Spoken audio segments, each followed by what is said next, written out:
Tahimik ang umaga sa maliit na baryo ng San Isidro, ngunit sa puso ni Maria Luningning parang may bagyong nagwawala. Hawak niya ang mumurahing maleta na naglalaman ng lahat ng kanyang pag-asa. Ilang damit, isang rosaryo at pangarap na matagal niyang kinimkim. Anak, siguraduhin mong aalagaan mo ang sarili mo. Umiiyak na wika ng kanyang ina habang mahigpit siyang niyayakap. Lumaki si Maria sa kahirapan. Sanay siyang magtanim ng gulay, mag-igib ng tubig at magtiis. Pero hindi sapat ang sipag para mabago ang kapalaran. Kaya nang may mag-alok sa kanya ng trabaho bilang kasambahay sa abroad, hindi na siya nagdalawang isip. Kahit masakit, kahit nakakatakot. Sa bus papuntang airport, paulit-ulit niyang tinatanong ang sarili, tama ba ang desisyong ito? Pagdating sa airport, nanlaki ang mga mata niya. Ito ang unang beses niyang makakita ng ganun kalaking lugar. Parang ibang mundo. Malamig, mabilis, at puno ng mga taong may kanya-kanyang kwento. Habang naghihintay sa boarding area, may isang lalaking hindi sinasadyang nabangga ang kanyang maleka. Ay, pasensya na po, agad nitong sabi. Pagtingin niya, natigilan siya. Morena ang balat, simple ang suot, pero may kakaibang ningning sa mga mata nito. Ayos lang, mahina niyang sagot. First time niyo rin bang mag-abroad? Tanong ng lalaki, ngumiti. Opo. Same tayo, mekaniko ako. Kahit saan mapadpad, trabaho lang ang sandata. Napangiti si Maria. Sa gitna ng takot, may isang estrangherong nagbigay ng gaan sa kanyang dibdib. Maria, pakilala niya. Andres, sagot ng lalaki, sabay abot ng kamay. Hindi nila alam, sa simpleng pagkikita sa airport na yun, may isang kwentong magsisimula. Kwentong puno ng pag-ibig, panlilinlang, at pagpili. At sa pagpiling iyon, may isang pusong masasaktan. Hindi inaasahan ni Maria na ang isang simpleng banggaan ng maleta ay mag-iiwan ng marka sa kanyang puso. Magkatabi silang nakaupo ni Andres sa boarding area. Tahimik sa simula, tanging tunog ng mga anunsyo at yabag ng mga pasaherong nagmamadali ang maririnig.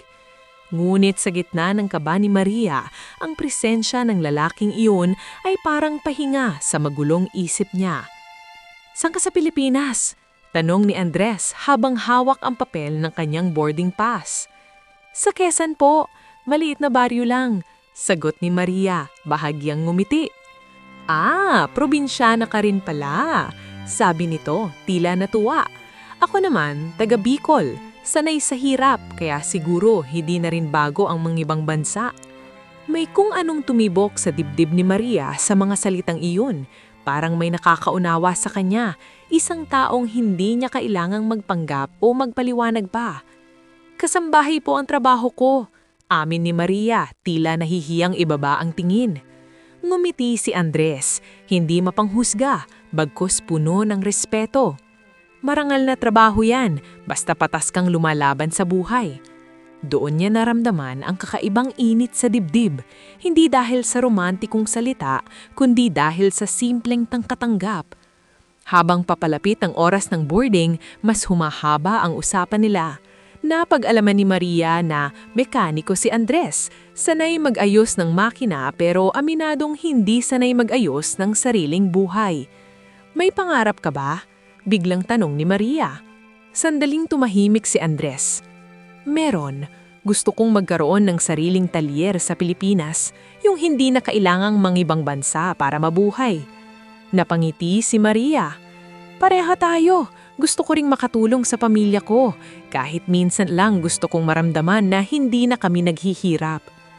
Nagtagpo ang kanilang mga mata at sa sandaling iyon, tila pareho nilang naisip ang iisang bagay. Paano kung magkasabay silang mangarap? "Flight for overseas workers now boarding!" Malakas na anunsyo. Sabay silang tumayo. Habang naglalakad patungo sa pila, biglang huminto si Andres.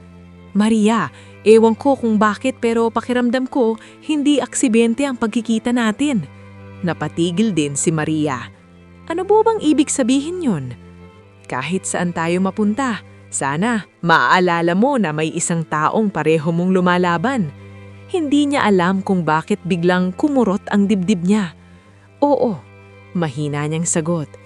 Sa loob ng eroplano, magkalayo sila ng upuan. Ngunit bago tuluyang sumara ang pinto, nagkatinginan sila. Isang ngiti, isang tahimik na pangako. Pagdating sa bansang kanyang pagtatrabahuhan, sinalubong ni Maria ng ahensya. Pagod, jetlag at takot, lahat sabay-sabay niyang naramdaman. "Maria Luningning?" Tawag ng isang babaeng may hawak na clipboard. "Opo," sagot niya agad. Isinakay siya sa sasakyan patungo sa bahay ng kanyang amo. Habang biyabiyahe, hindi may iiwasang bumalik sa isip niya ang lalaking nakilala sa airport. Nasaang parte na kaya siya ng mundo ngayon? Pagdating sa mansyon, halos hindi makapaniwala si Maria. Malaki, elegante at parang isang palasyong nakikita lang niya sa teleserye. Ito ang magiging bahay mo, magiging kasambahay ka ng pamilyang Valderrama. Pagbukas ng pinto, sinalubong siya ng malamig na hangin at amoy ng mamahaling parpume. Doon niya napatanto, malayo na siya sa dating buhay. Hindi niya alam na loob ng bahay na iyon may isa pang lalaking magpapagulo sa kanyang puso. At hindi niya rin alam na ang lalaking nagpapatibok ng puso niya sa airport ay may lihim na unti-unting duduruin siya.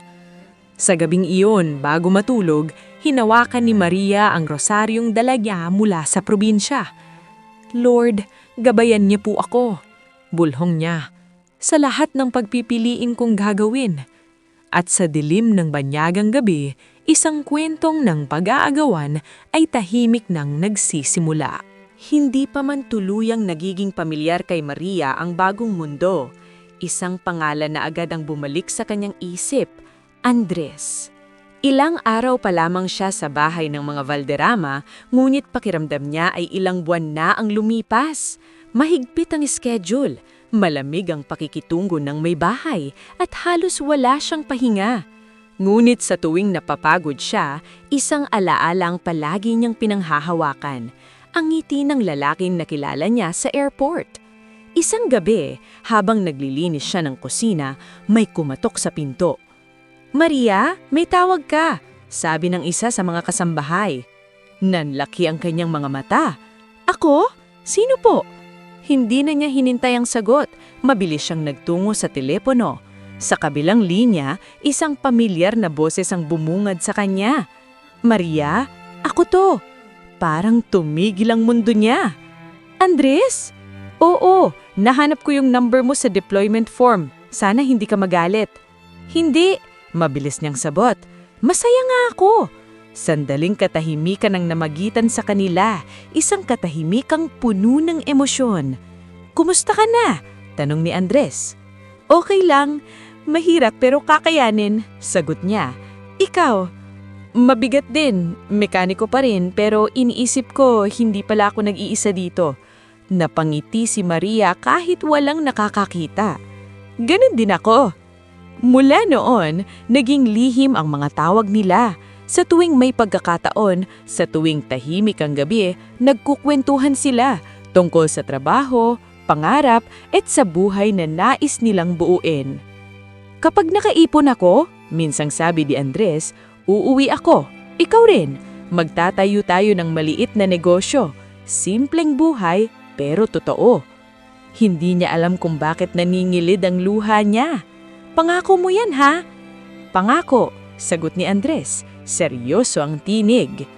Ngunit sa kabilang dulo ng bahay ng mga Valderrama, may matang nakamasid kay Maria.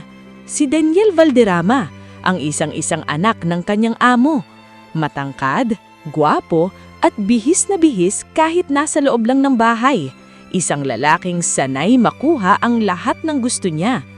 Napansin niya ang bagong kasambahay, ang tahimik, masipag at may matang puno ng lungkot at pangarap. "Bago ka ba?" tanong niya minsang nagkita sila sa hallway. "Opo, sir," sagot ni Maria, yumko. "Daniel," pagwawasto nito. "Walang sir kapag tayo lang." Natigilan si Maria. Opo, Daniel. Ngumiti ang lalaki, isang ngiting hindi niya alam kung bakit kinabahan siya. Habang lumilipas ang mga araw, mas madalas magtagpo ang landas ni Maria at Daniel. Sa bawat pagdaan nito, may palaging tanong, palaging ngiti, palaging pansin. Hindi ka bagay sa trabahong to, minsang sabi ni Daniel habang nag-aalmusal. Bakit po? Tanong ni Maria. Kasi may something sa'yo, hindi ka pang kasambahay lang. Hindi niya alam kung papaanong sasagot. Ang alam lang niya, may lalaking naghihintay sa kanya sa kabilang linya ng telepono. May pangakong binuo sa gitna ng ulap. Ngunit sa bawat araw na lumilipas, tila unti-unting nahahaki ang kanyang puso. Sa isang banda, Andres, ang lalaking kapareho niyang lumaban sa buhay. Sa kabila, Daniel, ang lalaking kayang baguhin ang kanyang kapalaran.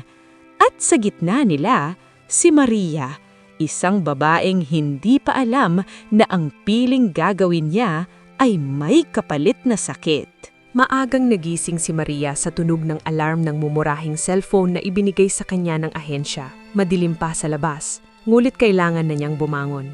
Ito ang unang opisyal niyang araw bilang kasambahay ng pamilyang Valderrama at ayaw niyang magkamali. Tahimik ang mansyon. Malamig ang marmol na sahig habang dahan-dahan siyang naglakad patungo sa kusina. Inalala niya ang bilin ng ahente. Disiplina at sipag ang puhunan mo rito. Sinimulan niya ang trabaho. Nagluto ng almusal, naglinis ng sala, nag-ayos ng mga kwarto. Sanay na siya sa hirap, ngunit ibang-iba ang bigat ng responsibilidad kapag nasa banyagang lupain ka. Wala kang kakampi. Ikaw lang. Maria! Napapitlag siya sa biglang sigaw. Opo, ma'am? Mabilis niyang sagot habang humaharap sa kanyang amo, si Mrs. Valderrama. Isang babaeng elegante, ngunit malamig ang tingin. Siguraduhin mong malinis ang lahat. Ayokong may makitang alikabok. Malamig na utos nito. Opo, ma'am, sagot ni Maria, lunok ng kaba. Habang naglilinis siya ng hagdan, napansin niyang may bumababa. Si Daniel. Nakaputing polo, maayos ang buhok, at tila bagong gising, ngunit gwapo pa rin.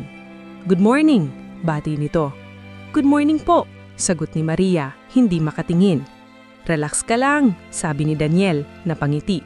Hindi ka namang sundalo rito. Napangiti rin siya kahit bahagya. Sa tanghali, matapos ng halos walang tigil na gawain, naupo si Maria saglit sa likod ng bahay. Pinunasan niya ang pawis sa noo at inilabas ang kanyang cellphone. Isang missed call. Andres. Agad niyang tinawagan. Kumusta ka? Bungad ng boses nito. Pagod pero okay lang, sagot niya. Kaya mo yan, tandaan mo yung pangarap natin. Tumanggo siya kahit hindi ito nakikita. Oo, ngumit bago pa siya makapagsalita pa, may biglang tumawag sa kanya. Maria! Napalingon siya, si Daniel. Kailangan ka ni Mama, sabi nito. Nagpapaalam na po ako. Mahina niyang sabi kay Andres. Okay, ingat ka, sagot nito. Napatigil siya sandali bago ibaba ang tawag. Bakit parang may kirot sa dibdib niya?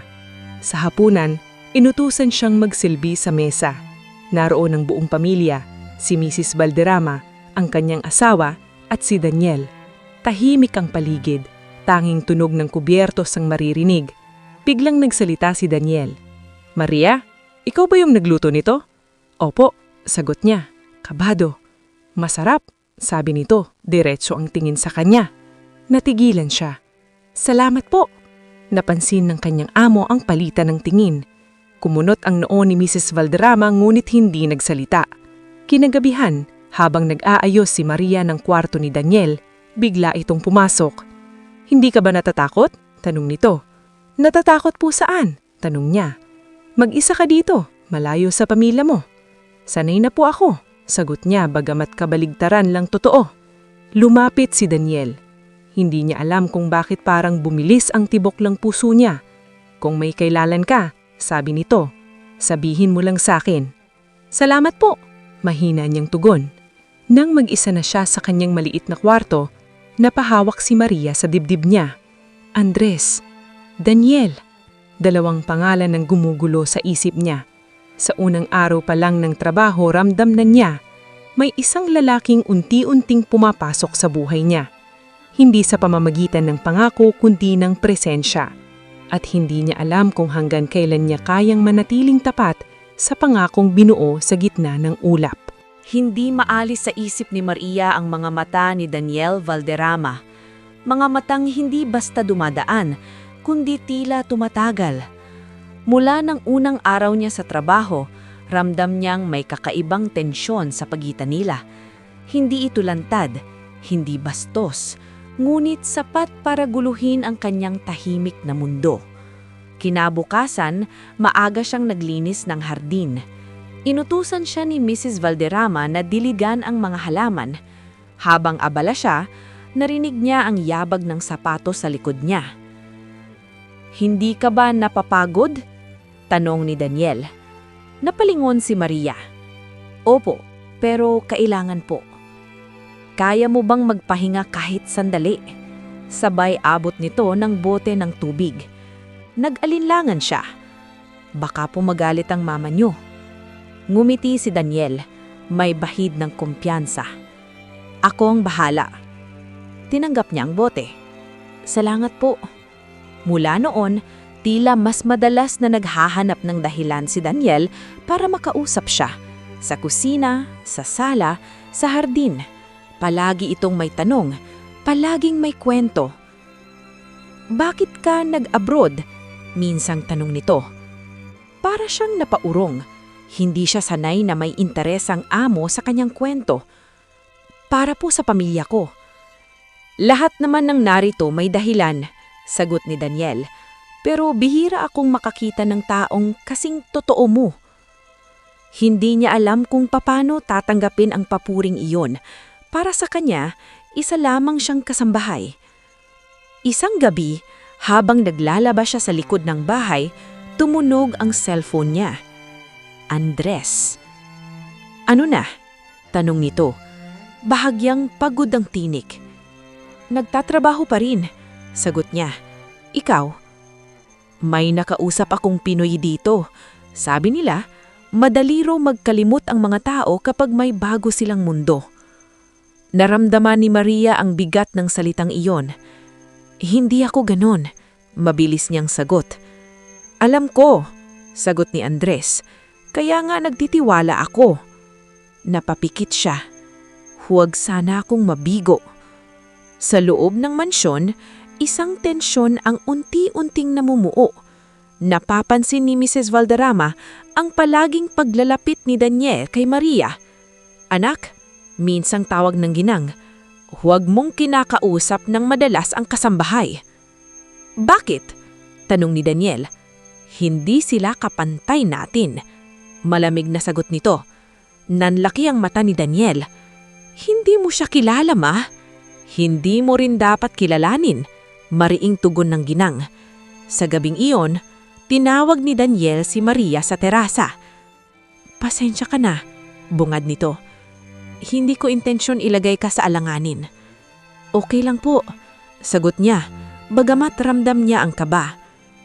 "Hindi ko alam kung bakit, pero may gusto akong ipagtanggol ka." Nagkatinginan sila. Tahimik ang paligid. Malamig ang hangin. Sa sandaling iyon, muntik nang makalimot si Maria sa pangako niya kay Andres. Ngunit bigla siyang umatras. "Sir, hindi po tama." Napahinto si Daniel, ngunit hindi nawala ang tingin. "Hindi ko sinabing may gagawin tayo." Mahinahon nitong sagot. "Gusto ko lang makilala ka." Sa kanyang kwarto, hindi na nakatulog si Maria. Dalawang mundo ang patuloy na nagbabanggaan sa kanyang isip. Sa isang dulo, si Andres, ang lalaking kapantay niya, kapareho ng hirap at puno ng pangako. Sa kabila, si Daniel, ang anak ng amo, mayamang mundo at kakaibang tingin. At sa gitna, ang tanong na unti-unti nang sumisiksik sa puso niya. Hanggang kailan niya kayang manatili sa lugar na alam niyang dapat lang siyang manatili? Hindi na matahimik ang puso ni Maria. Sa bawat umagang nagigising siya sa mansyon ng mga Valderrama, dala niya ang bigat ng isang lihim, ang lihim na unti-unti na niyang hinahayaan ng sarili na malapit kay Daniel, Kahit alam niyang may isang lalaking naghihintay sa kanya sa kabilang linya ng telepono, habang nag-aayos siya ng mga bulaklak sa sala, narinig niya ang pamilyar na yabag ng sapatos. Maria, tawag ni Daniel. Mahina ngunit malinaw. Opo, sagot niya. Pilit pinakakalma ang sarili. May lakad kami ni Papa mamaya. Gusto kong ikaw ang maghanda ng gamit ko. Tumanggo siya. Opo. Habang inaayos niya ang mga damit sa kwarto nito, napansin niyang tahimik si Daniel, nakaupo lamang sa gilid ng kama. May problema po ba? Tanong ni Maria, hindi napigilan. Tumingin ito sa kanya. Hindi ka ba napapagod sa pagiging tahimik? Natigilan siya. Sanay na po ako. Hindi ka dapat masanay. Sagot nito, seryoso ang tono. May mga taong deserve pakinggan. Parang may kung anong humaplos sa kanyang puso. Walang lalaking nagsabi sa kanya ng gano'n noon. Sa tanghali, pinayagan siyang pahinga sandali. Naupo siya sa ilalim ng puno sa likod ng mansyon at inilabas ang cellphone. Andres ang tumatawag. Kamusta? Tanong nito. Ayos lang, sagot niya, bagamat hindi buo ang tinig.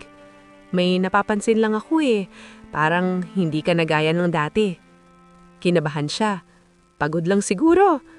Maria? Mahinang sabi ni Andres. Kapag may bumabagabag sa'yo, sabihin mo lang. Gusto niyang umamin. Gusto niyang sabihin na may lalaking unti-unting umaagaw ng atensyon niya. Pero natakot siya. Hindi sa galit ni Andres, kundi sa katotohanang maaaring totoo ang hinala nito. Wala, sagot niya sa huli. At doon niya naramdaman ang unang bigat ng kasinungalingan. Sa kagabihan, may munting pagtitipon sa bahay. Mga kaibigan ng pamilya, mga taong mayayaman at mga babaeng bihis na bihis. Abala si Maria sa pagsisilbi ngunit ramdam niya ang mga matang sumusunod sa kanya. Sinong babae yan? Bulong ng isa. Kasambahay. Sagot ng isa pa. Napatingin si Daniel. Sa gitna ng ingay at halakhakan, nilapitan niya si Maria. Okay ka lang? Tanong nito. Opo, sagot niya, kahit hindi.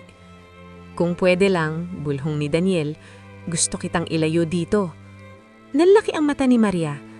Sir? Daniel, pagwawasto nito, kapag ikaw. Sa sandaling iyon, may kakaibang pintig sa pagitan niya. Isang hakbang na lang, isang maling desisyon, at tuluyan na siyang mahuhulog. Bigla niyang naalala ang boses ni Andres, ang pangako, ang mga pangarap. Umatras siya. Pasensya na po, kailangan ko na pong bumalik sa kusina. Hindi siya pinigilan ni Daniel, ngunit ramdam niya ang bigat ng titig nito habang papalayo siya. Sa gabi, hindi siya agad nakakatulog. Umiyak siya ng tahimik, hawak ang rosaryo.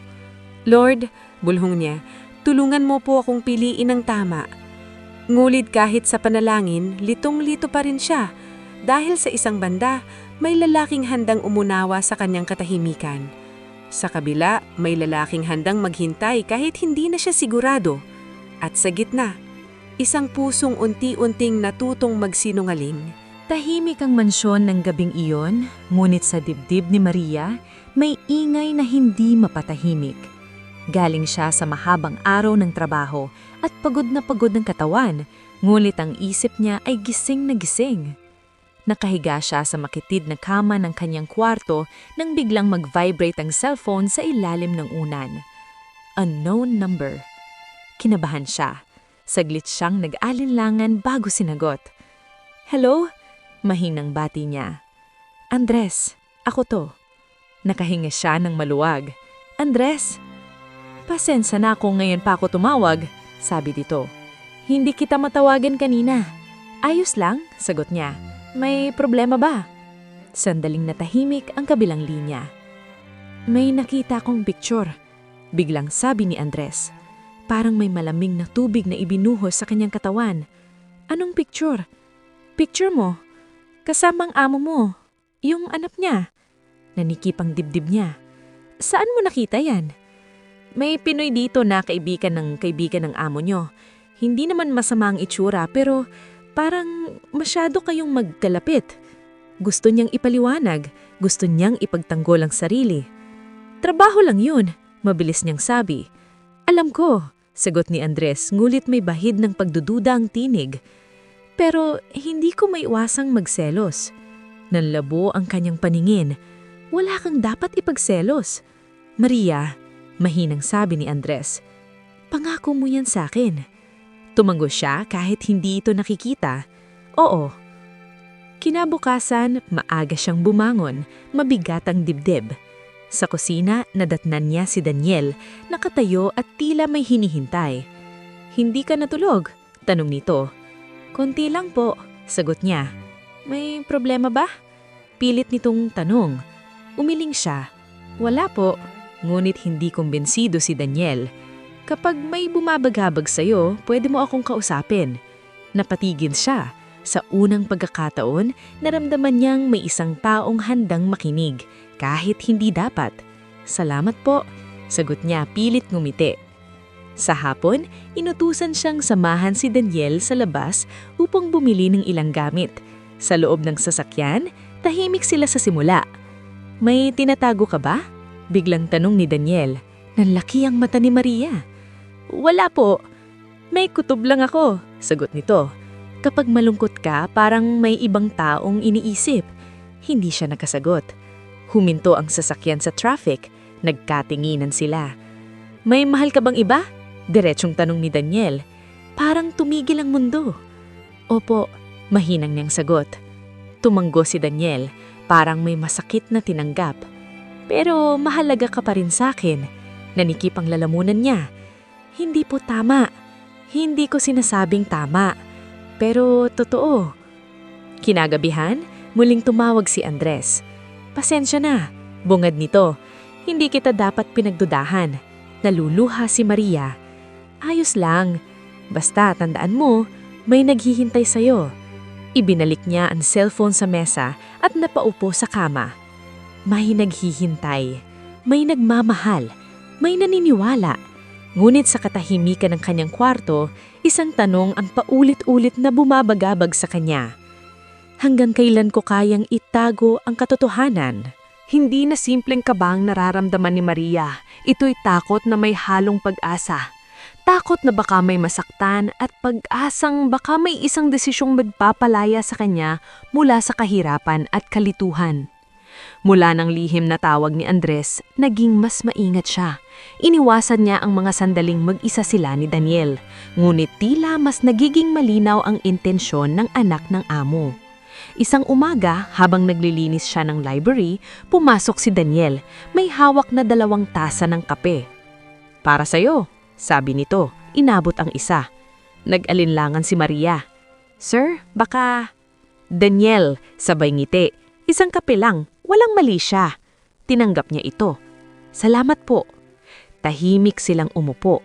Ang sikat ng araw ay pumapasok sa bintana, tumatama sa mukha ni Maria. Hindi napigilang titigan siya ni Daniel. May tumatawag pa ba sa'yo? Biglang tanong nito. Nanikip ang dibdib niya. Opo. Siya ba yung mahal mo? Diretso nitong tanong. Hindi na siya umiwas. Opo. Tumanggo si Daniel. Alam mo bang nagseselos ako? Nanlaki ang mata ni Maria. Hindi po dapat. Alam ko, sagot nito. Pero hindi ko kayang pigilan. Sa kabilang panig ng lungsod, si Andres ay hindi rin mapalagay. Napapansin niyang paiksi ng paiksi ang nangatawag ni Maria. Mas madalas ang katahimikan kaysa katawa. Isang gabi, nagdesisyon siyang puntahan ng mansyon ng mga Valderrama. Hindi para mag-away, kundi para makita sa sariling mata ang lalaking pinanhihinalaan niya. Pagdating niya sa gate, huminto ang gwardya. Anong pakay mo? Kasambahan niyo si Maria, kaibigan ko, sagot ni Andres. Maya-maya, pinapasok siya. Nagulat si Maria nang makita si Andres sa harap ng bahay. Parang huminto ang mundo. Andres? Bulong niya. Napatingin si Daniel, agad nakaramdam ng tensyon. Ako ang mekanikong sinasabi ko sa'yo, sabi ni Andres, diretsong tingin kay Daniel. Kaibigan ni Maria. Tumanggo si Daniel. Daniel Valderrama. Nagkakamayan sila. Isang kamay na puno ng sipag, isang kamay na sanay sa karangyaan. Tahimik ngunit mabigat ang hangin. Maria, mahinang sabi ni Andres, pwede ba tayong mag-usap? Napatinginan sila ni Daniel. Opo, sagot niya. Sa gilid ng hardin, hinarap siya ni Andres. Totoo bang may nararamdaman siya sa'yo? Tanong nito. Nayoko si Maria.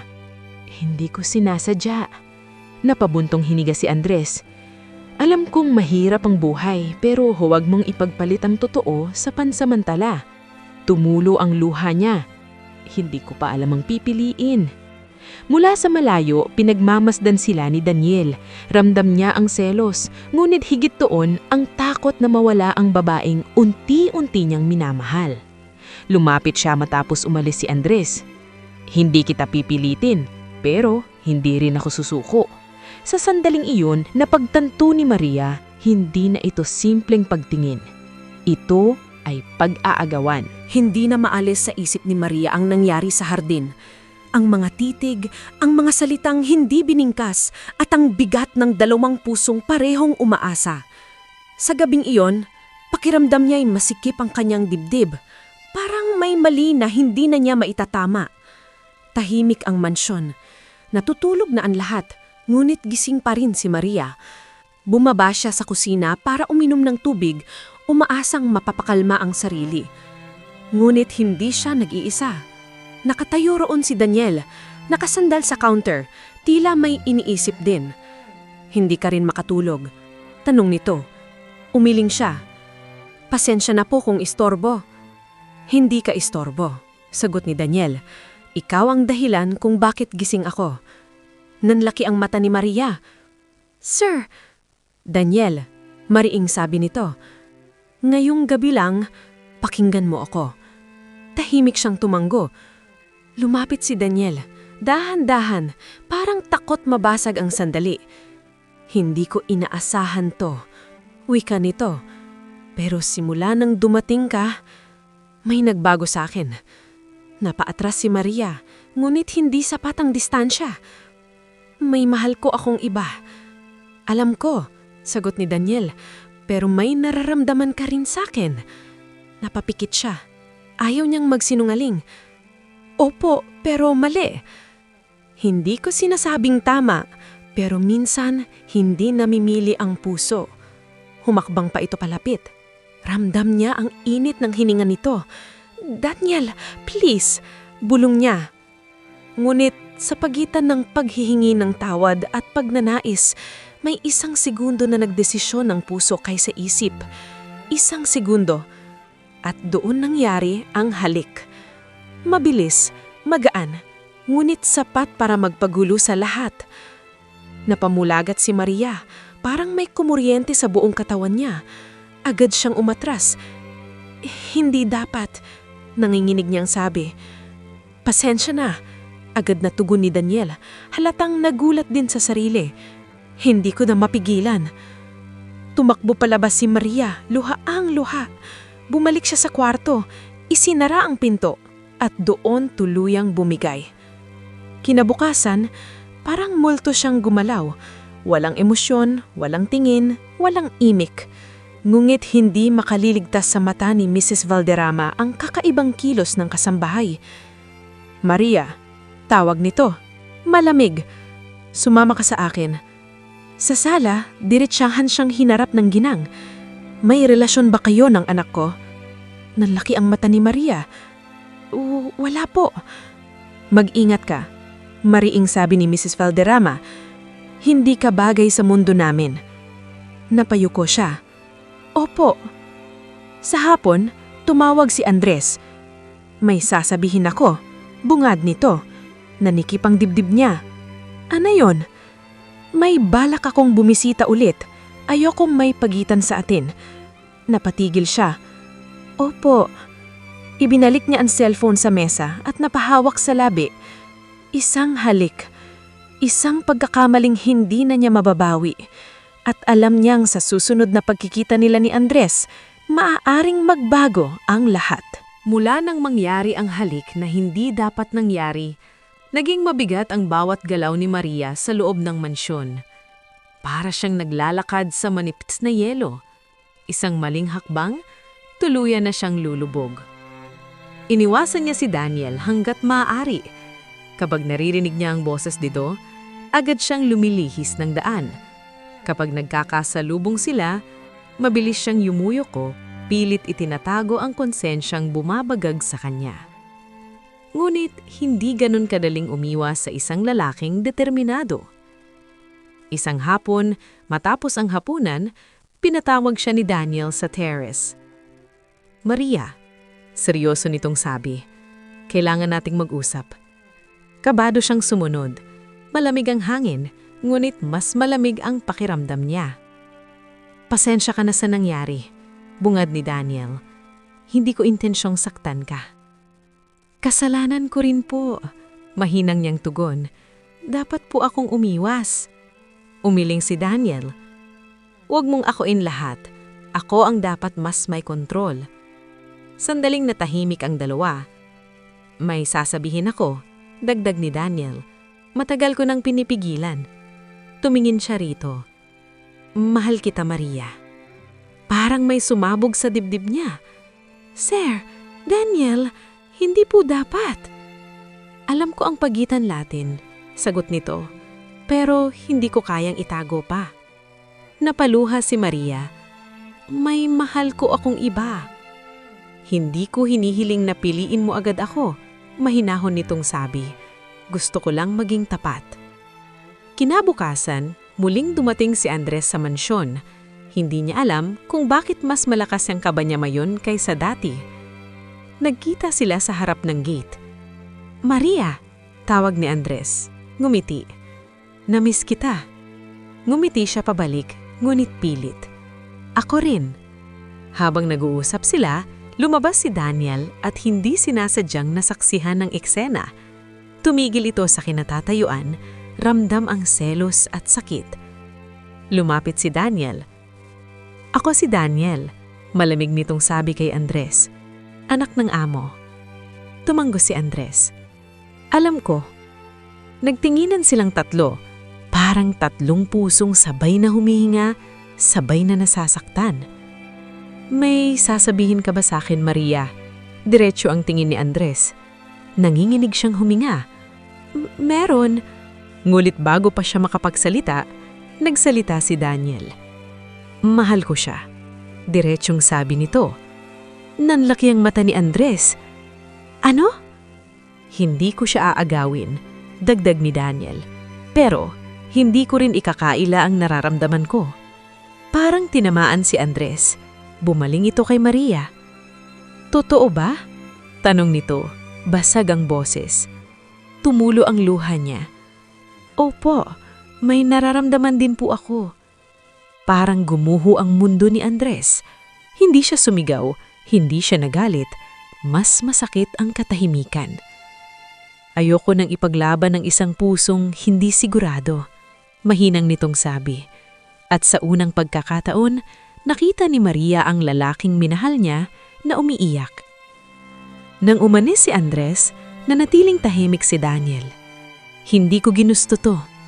"Pero nangyari na," sabi ni Maria, luhang-luha. At sa sandaling iyon, alam niyang ang pag-aamin ni Daniel ang tuluyang naglagay sa kanya sa gitna ng apoy. Hindi pa tuluyang nakakaalis si Andres sa isip ni Maria kahit malinaw na ang mga salitang binitiwan nito sa harap ng mansyon. Parang multo ang alaala niya. Tahimik, ngumit mapanakit. Ilang araw ang lumipas. Tahimik si Daniel.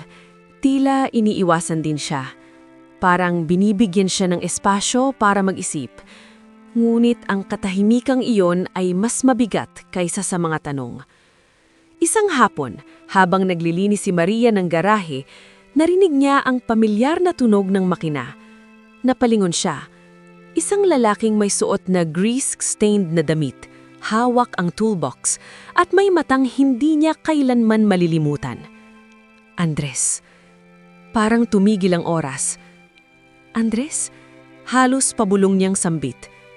Tumingin ito sa kanya. Ngumiti, ngunit may lungkot. "Kailangan kong ayusin ang sasakyan ng amo niyo. Mekaniko raw ako, di ba?" Nanginginig ang kamay ni Maria. Akala ko po, umalis na kayo." "Umalis," sagot nito. Pero bumalik. Sa loob ng garahe, magkalapit ngunit parang may pader sa pagitan nila. "Hindi ako bumalik para magulo ka," sabi ni Andres habang nag-aayos ng makina. "May trabaho lang talaga. Pasensya na, mahina niyang sabi. Huminto si Andres. Hindi ka dapat humingi ng tawad sa nararamdaman mo. Napaluha si Maria. Nasaktan kita. Oo, diretsyo nitong sagot. Pero mas masakit kung magsisinungaling tayo sa isa't isa. Tahimik silang dalawa. Mula sa bintana, pinagmamasdan sila ni Daniel. Ramdam niya ang kakaibang bigat sa dibdib. Hindi niya alam kung bakit. Selos ba o takot? Lumapit siya sa garahe. Andres, tawag ni Daniel, maayos ang tono. Salamat sa pag-aayos. Tumanggo si Andres. Trabaho lang. Nagkatitigan silang dalama, walang galit, ngunit may tensyon. Kinagabihan, tinawagan ni Andres si Maria. Kailangan kong sabihin ang totoo, biglang sabi nito. Nalaki ang mata ni Maria. Ano po yun? May dahilan kung bakit hindi ako pwedeng mangako ng buo. Nanikip ang dibdib niya. Andres, may pamilya ako sa Pilipinas. Parang may pumutok sa kanyang ulo. Ano? May asawa at anak. Diretso nitong sagot. Matagal ko nang tinatakbuhan. Bakit hindi mo sinabi? Dahil natakot akong mawala ka. Sagot nito, basag ang boses. Pero mas mali ang pagsisinungaling. Hindi siya makapagsalita. Lahat ng pangarap, lahat ng pangako, tila naglaho. Kaya ako bumalik. Dagdag ni Andres. Para tapusin ang kalituhan. Uuri ako sa Pilipinas. Pagkatapos ng tawag, naupo sa sahig si Maria, hawak ang dibdib. Para sa unang pagkakataon, malinaw na malinaw ang katotohanan. Ang lalaking minahal niya sa hirap, may lihim. Ang lalaking handang magbigay ng ginhawa, naging totoo. Sa kabilang kwarto, tahimik na nakatingin si Daniel sa langit. At sa pagitan ng katotohanan at sakit, unti-unting nabubuo ang isang desisyon. Hindi agad bumalik ang lakas ni Maria matapos malaman ng katotohanan tungkol kay Andres. Para siyang nawalan ng hangin.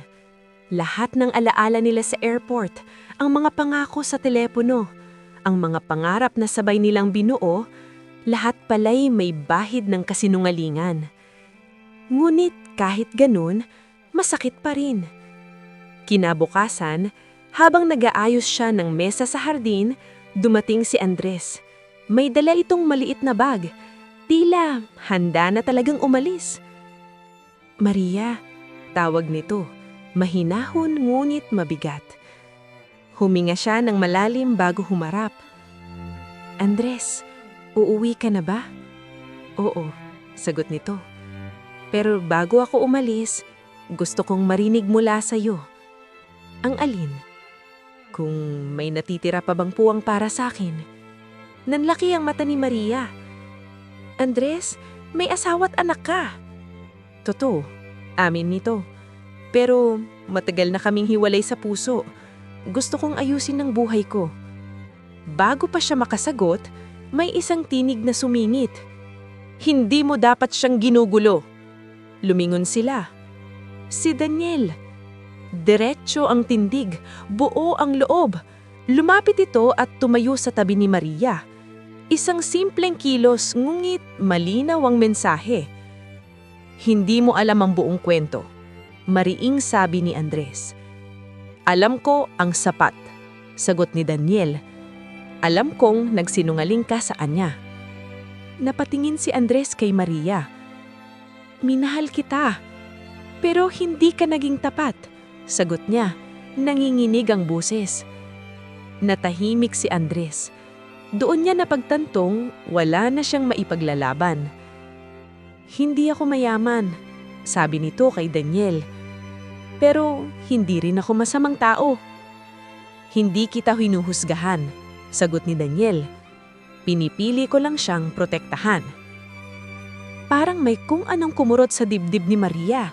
Sa unang pagkakataon, may lalaking tumindig para sa kanya. Hindi para angkinin siya, kundi para ipaglaban ng kapakanan niya. Humakbang si Andres palayo. "Uuwi ako," sabi nito. "Doon ako dapat." Lumapit siya kay Maria. Tumigil sa ilang hakbang ang layo. "Salamat kahit sandali." At tuluyan nitong umalis. Naiwan silang dalawa ni Daniel sa hardin. "Hindi ko ginusto ang gulo," sabi ni Daniel. "Alam ko, pero nasaktan pa rin ako." Dahan-dahang lumapit si Daniel. "Hindi kita pipilitin, pero kung hahayaan mo akong manatili, mananatili ako." Tumulo ang luha ni Maria. Hindi dahil sa kahinaan, kundi dahil sa bigat ng lahat ng desisyong kailangang gawin. Sa sandaling iyon, malinaw na ang pag-aagawan ay tapos na. Ang tanaw na lang, ano ang pipiliin niya? Ang pusong minsang nasaktan o ang buhay na handang magbukas ng bagong simula? Hindi pa man tuluyang humihilom ang sugat sa puso ni Maria, dumating ang isang pagkakataong hindi niya inaasahan. Isang alok na kayang baguhin ang takbo ng kanyang buhay. Tinawag siya ni Mrs. Valderrama sa sala isang umaga. Nakatayo roon ang ginang, elegante gaya ng dati, ngunit mas seryoso ang mukha. "Umupo ka," malamig nitong utos. Kabado si Maria, ngunit sumunod. "Alam kong may nangyari sa pagitan mo at ng anak ko," diretsahang sabi ng ginang. Nanikip ang dibdib ni Maria. "Pasensya na po." "Huwag kang humingi ng tawad," sagot ni Mrs. Valderrama.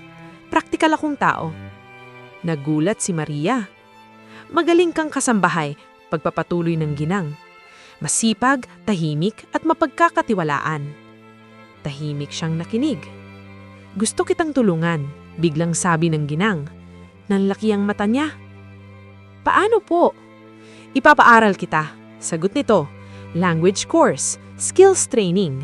Lalagyan kita ng pwesto sa isa sa mga negosyo namin." Parang hindi makapaniwala si Maria. "Bakit po?"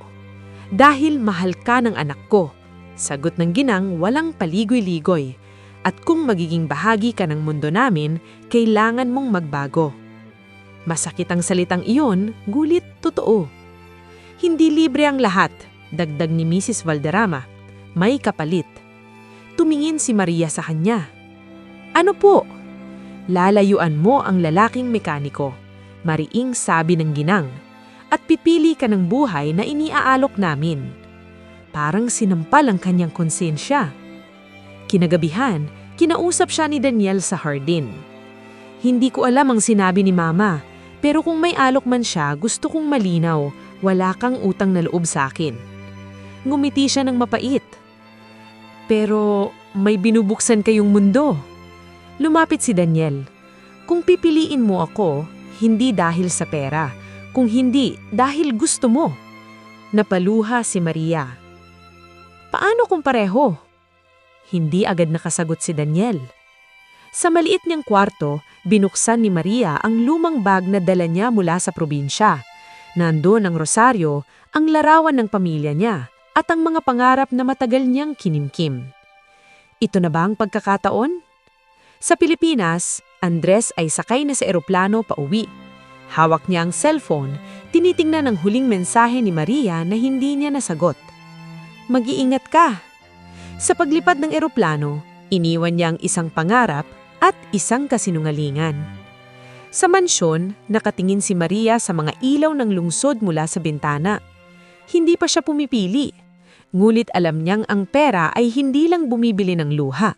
Binibili rin nito ang lakas ng loob para mangarap ng mas malaki. Akala ni Maria tapos na ang lahat ng kasinungalingan sa sandaling umalis si Andres. Ngunit hindi niya alam, may isa pa palang katotohanang matagalin nang nakatago. At siya mismo ang magiging dahilan kung bakit ito mabubunyag. Naging abala ang mga araw niya. Nagsimula na ang mga klase na inialok ni Mrs. Valderrama. Language training sa umaga, etiquette lessons sa hapon. Unti-unti, nagbabago ang mundo ni Maria. Mas maayos ang kilos niya, mas matapang ang boses, mas malinaw ang pangarap. Ngunit kasabay ng pagbabago, may unti-unting lumalalim na distansya sa pagitan nila ni Daniel. Isang gabi, tinanong siya nito habang naglalakad sila sa hardin. "Masaya ka ba?" tanong ni Daniel. Saglit siyang natahimik. "Opo." Ngunit iyon ang unang kasinungalingan. Hindi pa siya buo. May bahagi ng kanyang sarili na nagdududa kung tama ang landas na tinatahak niya. Kinabukasan, dumating ang isang liham mula sa Pilipinas, galing sa dating kapitbahay ni Andres. Hindi niya inaasahang bubuksan nito, ngunit parang may humila sa kanya. "Maria, hindi ko alam kung alam mo na ang lahat. Hindi lang asawa at anak ang iniwan ni Andres dito. May utang siya. Utang na tinakbuhan niya. Ikaw ang dahilan kung bakit siya bumalik. Sana'y hindi kanya nadamay sa gulo." Nanginig ang kamay ni Maria. Utang, pagtakas, kasinungalingan. Mas malalim pa pala ang lihim. Kinagabihan, kinausap siya ni Daniel. "May balita ka ba sa kanya?" tanong nito. "Opo, wala," sagot niya agad. Iyon ang ikalawang kasinungalingan. Ngunit hindi na siya tinanong pa. Ngumiti lamang si Daniel, isang ngiting puno ng tiwala. At doon siya mas nasaktan. Sa harap ng salamin, tinitigan ni Maria ang sarili. Ang babaeng kaharap niya ay hindi na ang probinsya ng umalis ng Pilipinas. Ngunit hindi rin siya ganap na bahagi ng mundong ito. "Hanggang kailan ako magsisinungaling?" bulong niya. Sa kabilang panig ng mundo, si Andres ay humaharap sa asawa at anak, pilit binubuo ang buhay na iniwan niya. Ngunit ang mga kasinungalingan ay may sariling buhay. At kapag dumating ang araw ng katotohanan, may isang taong masasaktan ng lubusan. Dumating ang araw na hindi na kayang itago ng mga kasinungalingan ang sarili nila. Isang hapon, habang nasa language class si Maria, bigla siyang tinawag ng sekretarya ni Mrs. Valderrama. Agad siyang kinabahan. Kapag ganitong biglaan ang tawag, alam niyang may mali. Pagpasok niya sa opisina, naroon si Daniel, nakaupo, seryoso ang mukha. Sa mesa, may ilang pabel at isang cellphone. "Umupo mahinahong sabi ni Mrs. Valderrama, ngunit ramudam ang bigat ng tono. Kabado siyang sumunod. "May nakausap kaming tao mula sa Pilipinas," diretsyong sabi ng ginang, "tungkol sa lalaking mekaniko." Nanlamig ang buong katawan ni Maria. "Alam mo ba," pagpapatuloy ni Mrs. Valderrama, "na may iniwang kaso si Andres doon? Utang, panlilinlang at pamilyang halos masira." Pumikit si Maria. "Opo, nalaman ko na po." Napatingin si Daniel sa kanya. "Alam mo na?" Tumanggo siya, luhang-luha. "Hindi ko lang po nasabi." Bumuntong hininga si Mrs. Valderrama. "Iyan ang masakit, ang hindi ang ginawa niya, kundi ang pagtatago mo." Tumulo ang luha ni Maria. "Takot po akong mawala ng tiwala." Tahimik si Daniel, ngunit kitang-kita ang sakit sa mga mata nito. "Hindi kita sinisi sa nakaraan mo," wika niya. "Pero nasaktan ako sa hindi mo pagsasabi ng totoo." "Pasensya na." Halos hindi na lumalabas ang boses niya. Sa gabing iyon, hindi siya pinuntahan ni Daniel. Wala ring tawag, walang mensahe. Ang katahimikan ay parang parusa. Sa kanyang kwarto, pinakinggan ni Maria ang mga alaala, ang airport, ang mga pangako, ang mga halik, ang mga alok. Sa wakas, malinaw na malinaw ang lahat. Ang lalaking minahal niya sa hirap, hindi buo ang katotohanan. Ang lalaking handang magbigay ng kinabukasan, nasaktan dahil sa kasinungalingan. Kinabukasan, tinawag siya ni Daniel sa teres. "Hindi ako galit," sabi nito. "Pero kailangan kong malaman kung handa ka nang maging totoo, sa akin at sa sarili mo." Tumanggo si Maria. "Opo." "Kung pipiliin mo ako," dagdag ni Daniel, "pipiliin mo rin ang buhay na kaakibat nito." Napatingin siya sa malayo. "Opo." Sa sandaling iyon, Alam niyang tapos na ang laban ng nakaraan. Akala ni Maria sapat na ang lahat ng nalaman niya tungkol kay Andres para tuluyan na siyang makapagpaalam sa nakaraan. Ngunit may isang huling sugat na kailangan niyang harapin. Isang sugat na magpapatibay sa kanyang desisyon. Isang umaga, habang nag-aayos siya ng mga papeles sa opisina ni Mrs. Valderrama, may dumating na video call mula sa Pilipinas. Tinawag siya ng sekretarya. "Maria, para sa iyo raw." Nagulat siya, kinabahan. Pagbukas ng screen, bumungad ang mukha ng isang babaeng may hawak na batang lalaki. "Siya ka ba si Maria?" tanong ng babae. "Opo," sagot niya. Nanginginig ang tinig. "Ako ang asawa ni Andres." Parang may humigop ng hangin sa kanyang dibdib. "Hindi ako tumatawag para magalit," pagpapatuloy ng babae. "Gusto ko lang magpasalamat." "Magpasalamat?" Naguguluhang tanong ni Maria. "Dahil sa'yo, umuwi siya," sagot nito. "At ngayon, sinusubukan naming buuin ulit ang pamilya namin." Tinitigan siya ng bata sa screen, walang alam sa gulong ginawa ng mga matatanda. "Pasensya na po," halos pabulong niyang sabi. Ngumiti ang babae. "Wala kang kasalanan, pero sana huwag ka nang bumalik sa buhay namin." Tumanggo si Maria, luang-lua. "Opo." Nang matapos ang tawag, napaupo siya sa sahig, hindi dahil sa sakit ng pagkawala, kundi sa bigat ng katotohanang iyon ang tamang wakas. Kinagabihan, hinarap niya si Daniel. "Nakausap ko ang asawa niya," diretsyong sabi niya. Nagulat si Daniel. "Ano ang sinabi?" "Salamat," sagot ni Maria, mapait na ningiti. Dahil bumalik ang asawa niya sa kanila. Lumapit si Daniel at hinawakan ng kamay niya. "Tapos na ang bahaging iyon ng buhay mo." Tumanggo siya. "Opo, tapos na." Sa unang pagkakataon, nakatulong si Maria ng payapa. Walang lihim, walang paghabod, walang tanong kung tama ba ang kanyang pinili. Sa labas ng mansyon, unti-unting sumisikat ang araw tulad ng bagong simula na handang yakapin. Dumating ang balitang matagal nang inaasahan ngunit hindi pa rin handang tanggapin ni Maria.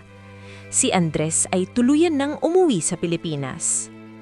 Hindi na niya nalaman iyon mula sa tsismis o balita ng iba.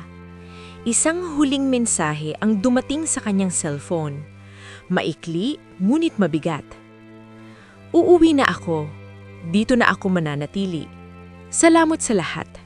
Paalam." Matagal niyang tinitigan ng screen bago tuluyang pinindot ang delete. Hindi dahil galit siya kundi dahil kailangan niyang isara ang pintong matagal na ring nakabukas. Sa mansyon, abala ang lahat sa paghahanda para sa isang business trip ng pamilya Valderrama. Isasama si Maria bilang assistant, isang malaking hakbang mula sa pagiging kasambahay. "Handa ka na ba?" tanong ni Daniel habang nag-aayos ng papeles. Tumanggo siya. "Opo." "Kung ayaw mo, pwede kang tumanggi," dagdag nito. "Wala akong ipipilit." Ngumiti siya. Ngumiting buo sa unang pagkakataon. "Gusto ko." Sa eroplano, habang pinagmamasdan niyang mga ulap, naalala niya ang unang paglipad niya. Ang airport, ang lalaking mekaniko, ang mga pangarap na hindi natupad. Ngayon, iba na ang kanyang dala. Hindi pangako, kundi direksyon. Sa Pilipinas, si Andres ay muling nagtrabaho bilang mekaniko. Walang engranding pagbabalik, walang drama. Isang lalaking bumalik sa responsibilidad na matagal niyang tinakbuhan. Sa isang maliit na talyer, tinuruan niya ang anak kung paano maghawak ng tools. "Dito ka lang," sabi niya sa bata. "Huwag kang matakot madumihan." Sa kanyang isip, minsan sumagi ang mukha ni Maria, ngunit hindi na may panghihinayang. May pasasalamat. Samantalang sa banyagang lupain, humarap si Maria sa salamin ng hotel room. Hindi na siya ang babaeng umiyak sa maliit na kwarto ng kasambahay. Hindi na siya ang babaeng kumapit sa pangakong hindi buo. Isa na siyang babaeng marunong pumili. Tahimik ang gabi sa lungsod, ngunit gising na gising ng isipan ni Maria. Mula sa bintana ng hotel, tanaw niya ang mga ilaw na kumikislap, parang mga pangarap na matagal niyang inakalay hindi para sa kanya. Sa araw na iyon, matapos ang isang matagumpay na business meeting, inimbitahan siya ni Daniel na maglakad sa labas. May sasabihin ako, wika nito, seryoso mulit mahinahon. Tumigil sila sa isang tahimik na park. Malamig ang hangin, ngunit may init sa pagitan nila. Matagal na kitang hinintay, sabi ni Daniel. Hindi para piliin mo ako, kundi para piliin mo ang sarili mo. Tumingin si Maria sa kanya. At kung ikaw ang kasamang pipiliin ko? Ngumiti si Daniel. Hindi kita ikukulong sa mundo ko. Gusto kong sabay nating buuin. Huminga ng malalim si Maria.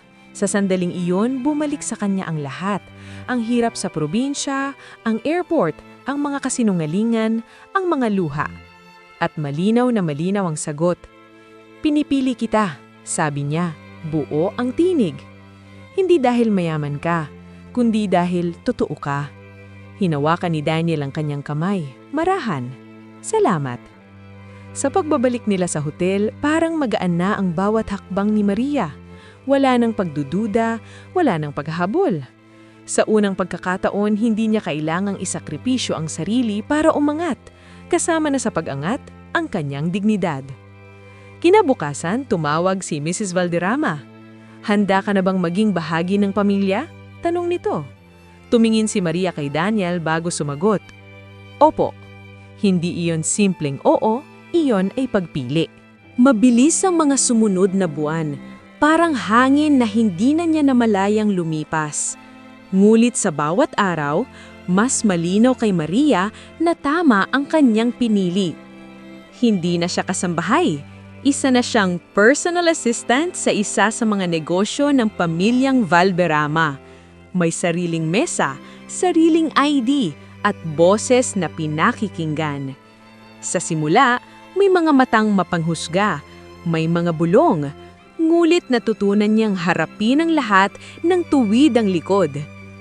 Hindi ka nandito dahil kay Daniel, minsang sabi ni Mrs. Valderrama. Nandito ka dahil pinatunayan mong karapat-dapat ka. Ngumiti si Maria. Salamat po. Mas naging malinaw rin ang relasyon nila ni Daniel. Hindi ito palaging perpekto. May pagtatalo, may tampuhan, may pagkakaiba sa mundong pinanggalinan. Ngunit sa bawat problema, pinipili nilang mag-usap, hindi magtago. Hindi kita ilalagay sa kahon, sabi ni Daniel minsang nag-aaway sila. Gusto kitang makitang lumago. At doon niya lalo siyang minahal. Isang araw, nakatanggap si Maria ng balita mula sa Pilipinas. Ang kanyang ina ay nakapagpagamot na. Ang kapatid ay nakapasok sa kolehiyo. Napahawak siya sa dibdib. Ito na pala yun. Hindi lang ito pag-ibig. Ito ay pag-ahon. Sa maliit na talyer sa probinsya, si Andres ay patuloy na nagtatrabaho. Tahimik ang buhay, simple, ngunit tapat. Minsan, napapatingin siya sa langit at napapangiti. Salamat, bulong niya. Hindi na niya alam kung kanino. Sa isang gabi ng pagtitipon ng mga Valderrama, nakatayo si Maria sa tabi ni Daniel, suot ang isang simpleng ngunit eleganting damit. Hindi na siya nahihiya, hindi na siya nagtatago. May lumapit at nagtanong, "Girl, heard mo ba?" Tumanggo si Daniel, "Future wife." Nanlaki ang mata ni Maria. Ngumiti siya, hindi sa gulat, kundi sa katiyakan. Sa ilalim ng malinis na kalangitan, sa hardin ng mansyon ng mga Valderrama, tahimik ngunit puno ng damdamin ang araw na iyon. Walang engrandeng handaan, walang marangyang eksena, ngunit sapat ang mga ngiti, luha at yakap para gawing makabuluhan ang sandali. Nakasuot ng puting bestida si Maria, simple ngunit elegante. Habang naglalakad siya patungo kay Daniel, bumalik sa kanyang alaala ang lahat. Ang probinsya, ang luha ng paalam, ang airport, ang maling pag-ibig, ang mga kasinungalingan. Kung dati umaasa lamang siya sa pangarap, ngayon ay hawak na niya ang direksyon ng kanyang buhay. Hinawakan ni Daniel ang kanyang kamay. Hindi kita ililigtas, bulong nito. Kasama kitang lalaban. Ngumiti si Maria, luhaan masaya. At hindi na ako tatakbo. Sa Pilipinas, sa isang maliit na bahay, pinapanood ni Andres ang anak na naglalaro. Hawak niya ang kamay ng asawa. Tahimik, walang drama, ngulit buo. Hindi man siya ang nanalo sa kwento, siya ang natutong managot. Matapos ang seremonya, nagsalita si Maria sa harap ng iilang bisita. Ang pag-ibig po, wika niya, hindi lang damdamin, ito ay pagpili, araw-araw. At minsan, ang tamang pag-ibig ay hindi yung nagpapakilig, kundi ang nagpapalakas. Napaluha si Mrs. Valderrama. Napangiti si Daniel. Wakas, mabuting aral. Hindi lahat ng pag-ibig na nagsisimula sa kilig ay nagtatapos sa tama. Ang tunay na pag-ibig ay hindi ka inilalayo sa sarili mo. Ito ang nagtuturo sa iyo na maging buo. At ang pag-ahon sa hirap ay hindi kasalanan, lalo na kung hindi mo inaapakan ang dignidad ng iba. Sa huli, si Maria ay hindi lang pumili ng lalaki. Pinili niya ang sarili niyang kinabukasan.